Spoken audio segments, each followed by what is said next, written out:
about Ickenham then. It was your first title in 30 years, is that right? Yeah, we last won the Thames Valley in 1981, or when the first and second team won it in 1981, which was ironic because Robin Smith was actually our overseas in 1981, and he as a 17-year-old, and it was kind of fitting that unfortunately he passed away recently.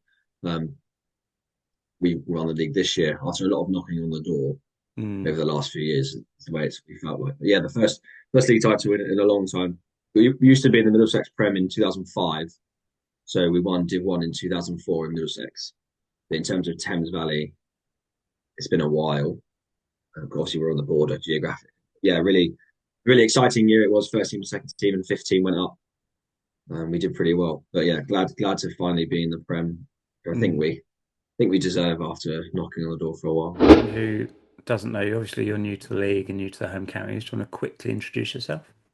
Yeah, so I'm Elliot, first team captain Ickenham. I've been captain for this will be my ninth year now in a row. So been a while. Been in the club since I was about 5, 6 years old. Come through the ranks, played juniors, played fifth 11, all the way fours, threes, twos, ones, and then just become captain. Um, really enjoy it. Coach the teams, coach the women, coach the juniors. So properly get stuck in. Dad does house chairman and brother plays. So kind of a Ickenham through and through guy. When you finally became captain, what, 9 years ago, if you can Yeah, remember, how did that feel, kind of being a junior and then finally going up to become that first team captain? weird because we were as a club we were struggling about 10 years ago. We were kind of in the Middlesex leagues, struggling to get out of Div 3 back then. After kind of going bang bang bang in relegations when I was a bit younger, and there was a few of us that kind of came into the side at 16, 17 year olds, and we were kind of the new core of players that the club backed, and the kind of older guys who we all really respected and still respect now, and a few of them still play. Kind of, it was their time to potentially move on.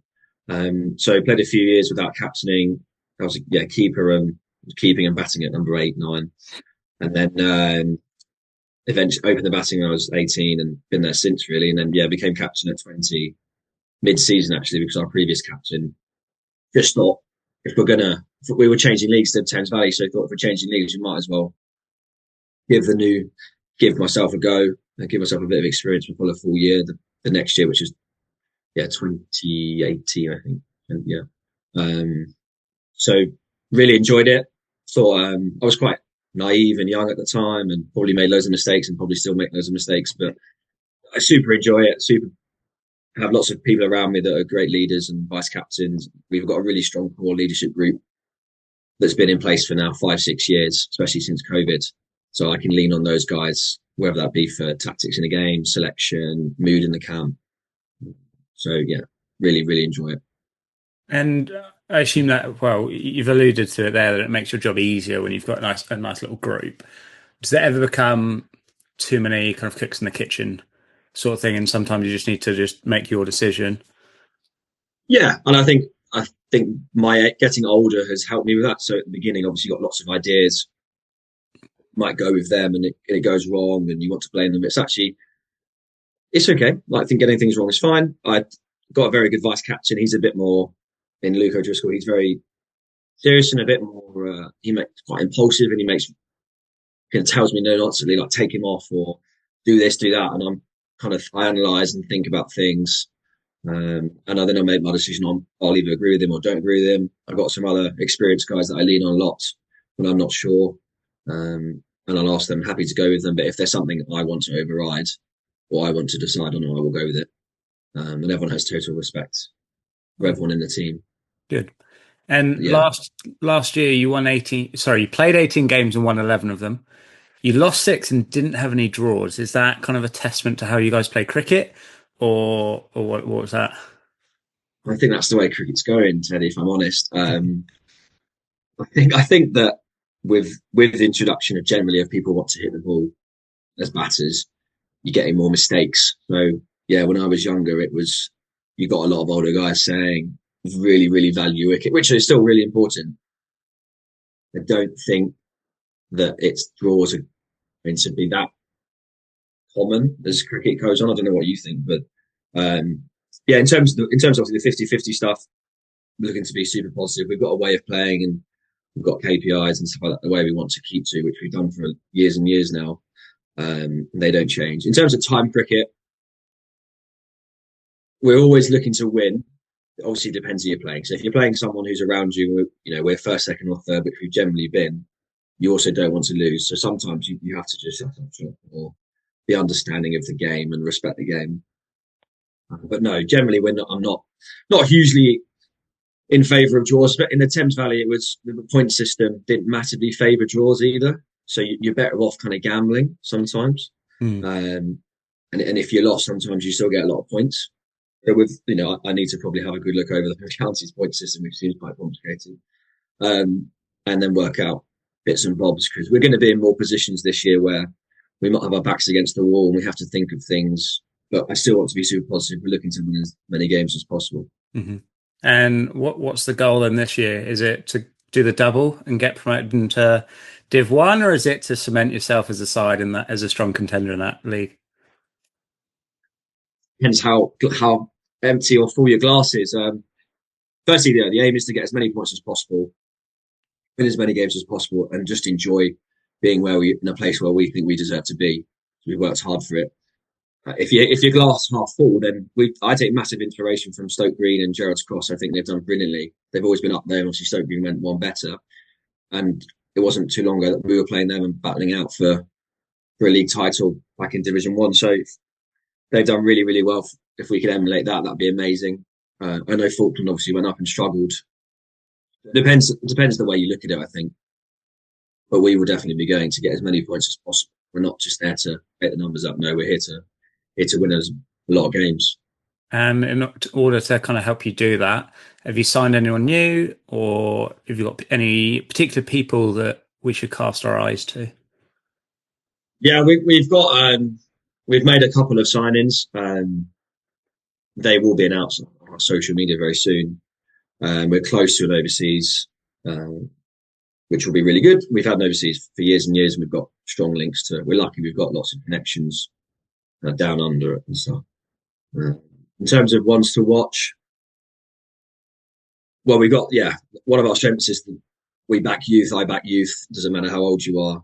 We've got a couple of really good guys. Got a guy called Nick Nair, who's leg spinner batter, who's just signed for Saka and played for Oxfordshire under 18s last year and been in the Middlesex system. He's super talented. He also averaged about 50 last year in 10 games. Yeah. He was.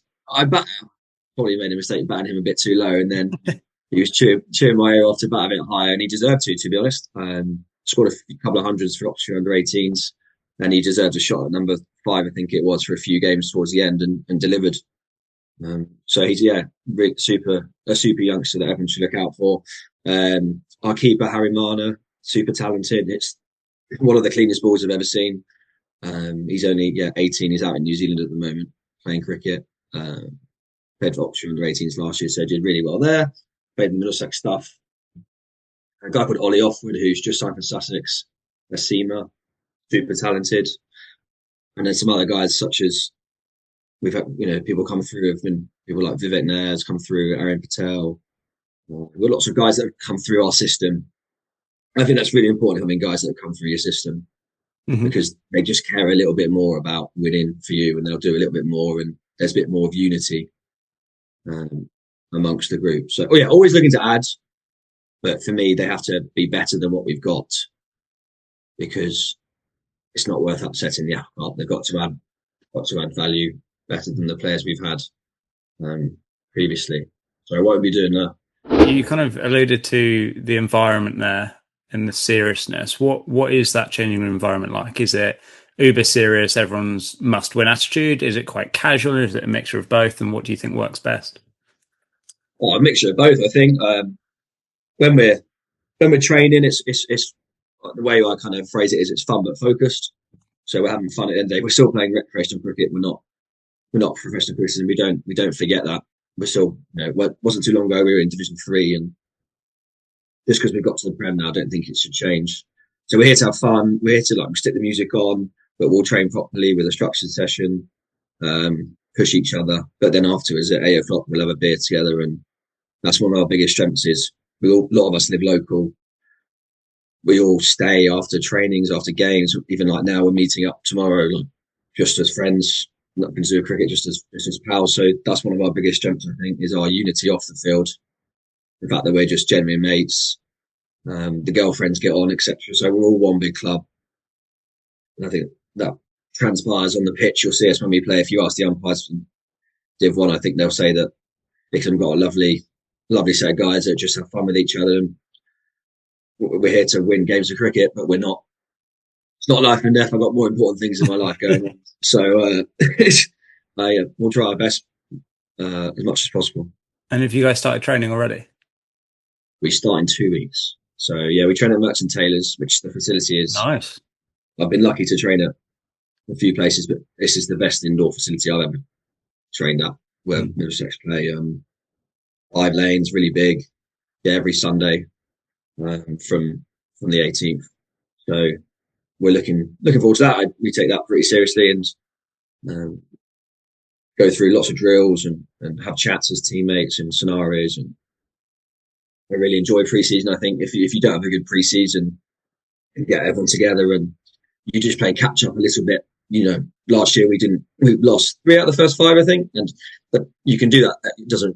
You don't know if you're going to win or lose the first few games, but we take pre-season pretty seriously, just because it gets the group going together and you're building up. Then we'll get outside in April and try and do as much stuff on grass as possible and be super ready. So do you do more than the casual net session, which most clubs do? Get the nets out, get the batters up. Do you actually do proper drills as well? Yes, in a short word. I do love my coach. I'm a coach, so my coach Oxfordshire on the 15s and level 3 coach. So I design the sessions quite structuredly and take fielding quite seriously. Lots of different. There could be some days it's either scenario based, some days it's just perform. Some days we'll be doing lots of underarms and drills. So I try and vary it up as much as possible. And I'm very lucky that all the lads buy into it. And that's from first team to fifth team. Everyone buys into it. So we do proper sessions. I think that's one of our strengths. Kind of your season last year, what is it that you guys are looking to build upon that didn't quite go so right last year during this winter? I think understanding that you're going to have to respect better bowlers. For me, in the Div 1 in Thames Valley, I think, the 5th bowler can still be targeted quite a lot. And if you can kind of sit in against the best, especially in an overs game, and you can probably dominate the 4th or 5th or 6th bowler. Whereas I think in the Premier League, I think a mindset shift for us is going to have to be facing more. If you want to be successful, you're going to have to face more balls because you're not going to get as many bad balls, which means you need to bat longer to earn those bad balls. So for me, can we have the mentality of batting for longer, and that will reflect in our training, looking for all batters to bat for much longer in training just to get used to it. Bowling wise, we've generally, for years and years now, we've generally been, because we play at such a small ground at Ickenham, we've had to be super intelligent about how we bowl.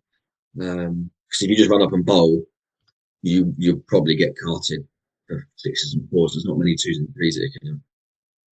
So we've always been bowling for a reason, whether that be wide out of off stump or into the wicket or slow balls or whatever it is, or there's a big boundary one side. So I think we need to get even more intelligent. Stick to our strengths at home, because I think one of our strengths potentially is the clubs coming to us and never played there. So they might not be sure how to bat on it, bowl, field positionings, angles, or stuff like that. But when we go away, lots of the lads probably haven't played at most of the grounds in the division. Some of us have played at a few of them, such as West Cross and Stoke Green, etc.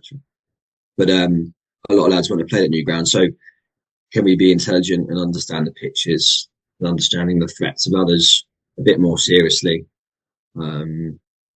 I think I take inspiration from football quite a bit in terms of, I think the higher you go, in football, the more you have to respect the position. And you can't just say we're playing our way, our way, our way. You've got to understand the strengths of and the weaknesses of the opposition and try and exploit them. I think cricket goes like that a little bit.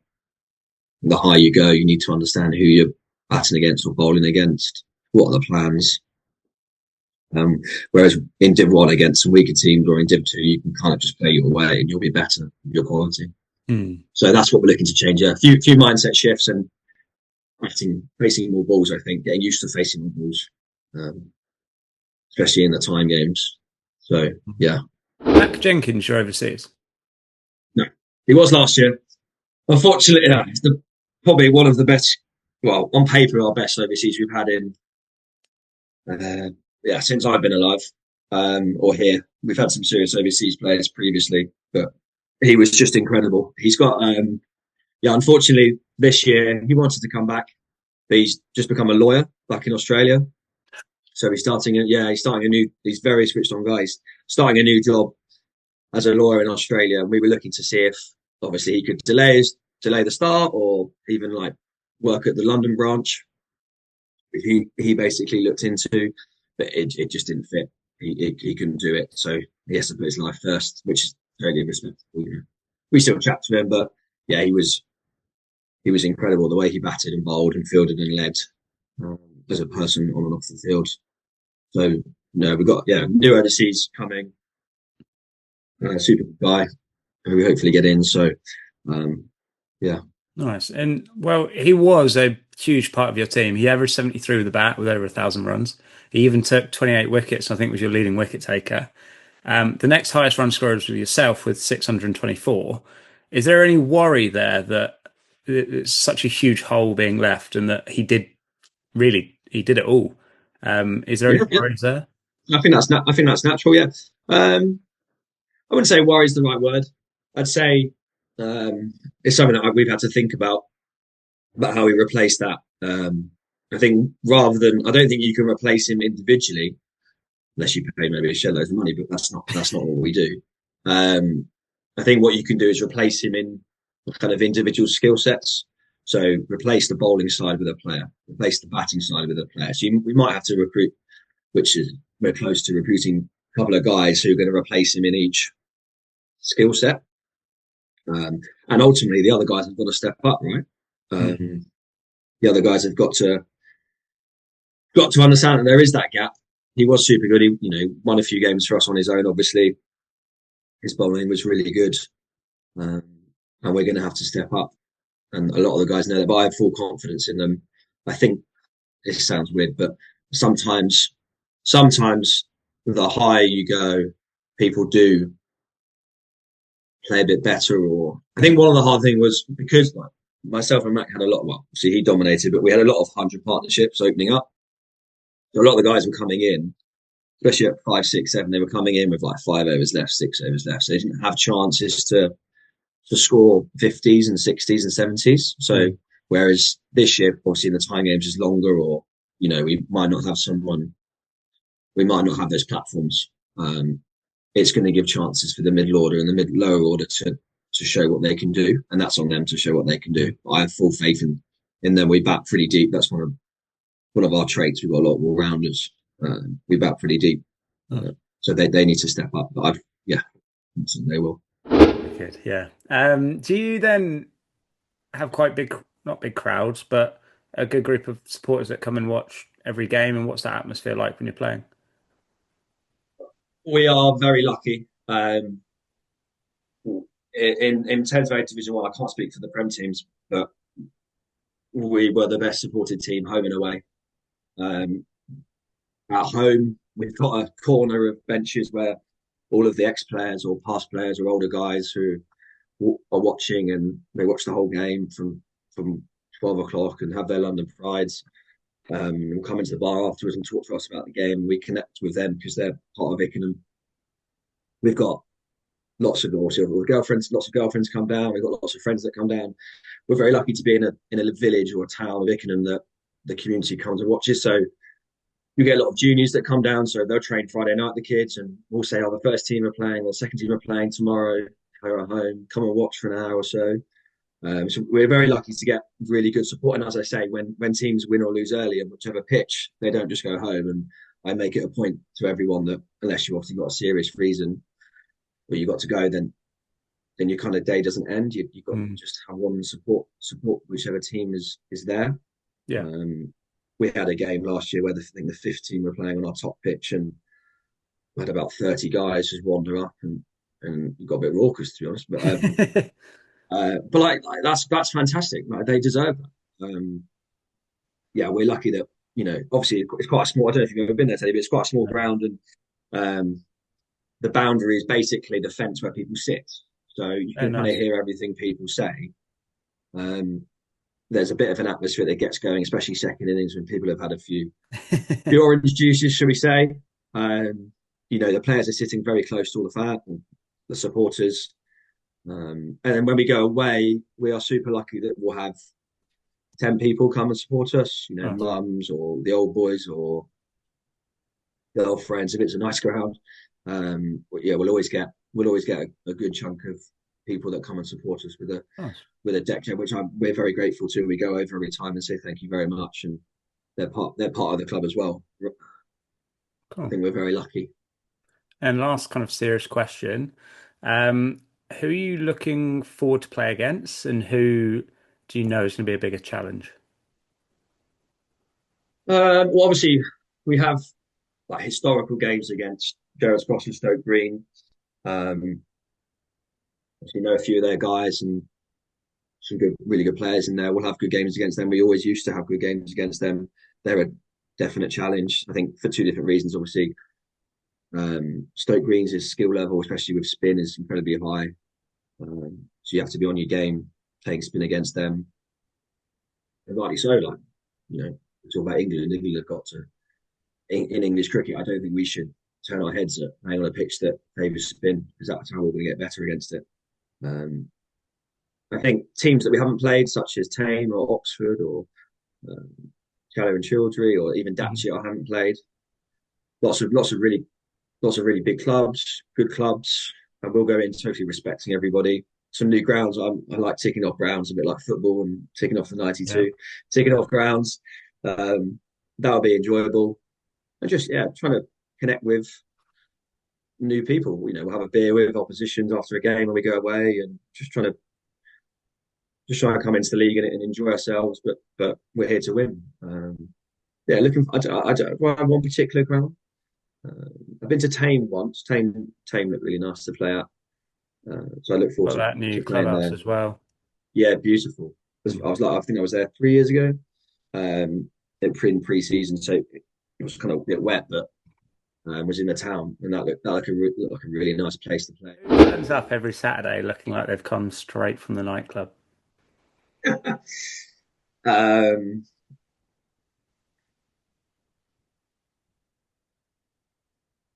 Sean Alexander. Sean's a fast bowler, really energetic, life and soul of the club, life and soul of the party.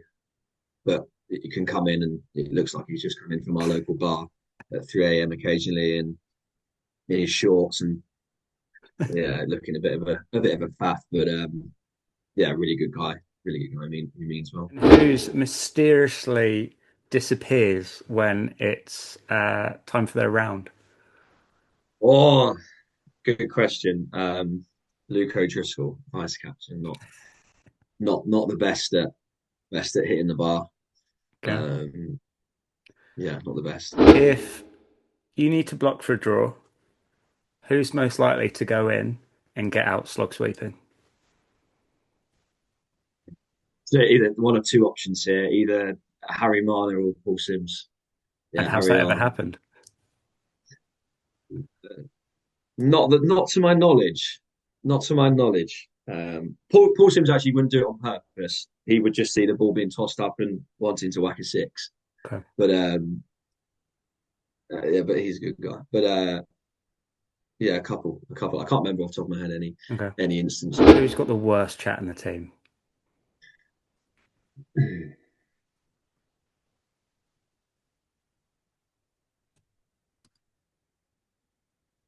Uh, last year it was probably James Nelson.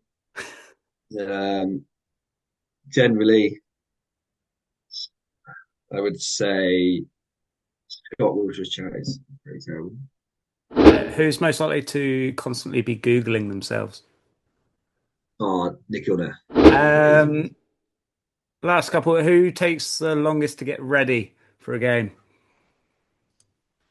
Mm, maybe Ricky, small voice. He's always a couple of minutes late. Always gets there at like 11:35 rather than 11:30, whatever the meet time is. Um, but he's got a child, so I'll let him off. That's always his reason. Who's had the biggest excuse for getting out?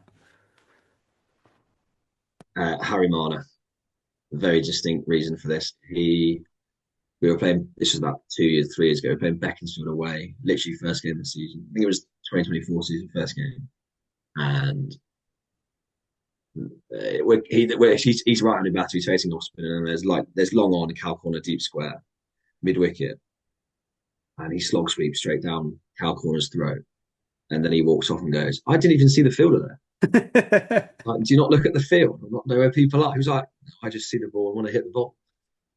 So yeah, not Nice. not the greatest reason in the world, not knowing where fielders are. Otherwise, I don't know how do you bat without knowing not knowing where I fielders are. don't I know. don't, I don't quite understand. Well, that's a well-deserved award. Who is the most likely to forget their kit to a game? Last year, James Nelson, he did it, and luckily he was living 5 minutes away, so someone ran home. We were batting, but someone ran home. He was batting number three last year, and he left his trousers at home or his top. I can't remember which one of the two. And other people need it, and there wasn't quite the right size or whatever. So he put one. No, that's it. I think he needs the large, and people had a spare medium, and it was a bit tight on him, whatever. So our number seven ran home and ran back literally as I'm walking out to bat, and got his kit back for him. So that was quite. But Scott Wilshire's actually done it as well. So luckily they live super duper close. But So yeah, you got a you few of do them get then. a few. Got a few silly people. The worst thing is the colour kit. I'm always like, have you got your coloured kit? Because obviously whites you can borrow from maybe the second team or the third team, who 14 Hmm. who are there. But colour kit is you either have it or you don't.